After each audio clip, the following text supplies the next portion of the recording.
अक्कडे भिरबाट टुम्लिङटार खातबारी चैनपुर हुँदै फलाटे चैनपुरको सेकुवा कर्नरसम्म यो यात्रा रहनेछ।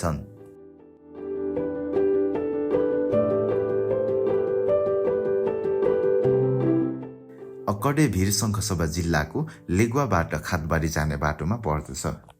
यहाँ निकै नै ठुलो भिड छ, जहाँ जो कोहीको पनि मुटु काम्न भने तय छ।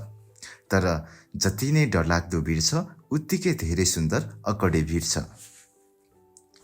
यस्तो भिरालो ठाउँमा पनि सडक भने कालोपत्रे सडक निर्माण भएको छ।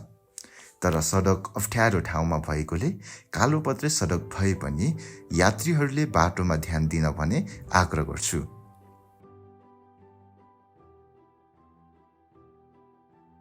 यहाँ आउन धेरै बाटोहरू छन्। तपाईँ भोजपुर हुँदै लेगुवा झरेर आउन सक्नुहुनेछ। इटरीबाट धरान, धनकुटा, पाक्रीबास हुँदै लेगुवा झरेर आउन सक्नुहुनेछ भने उत्तरी भेगबाट चैनपुर, खातबारी, तुम्लिङटार हुँदै आउन सक्नुहुनेछ।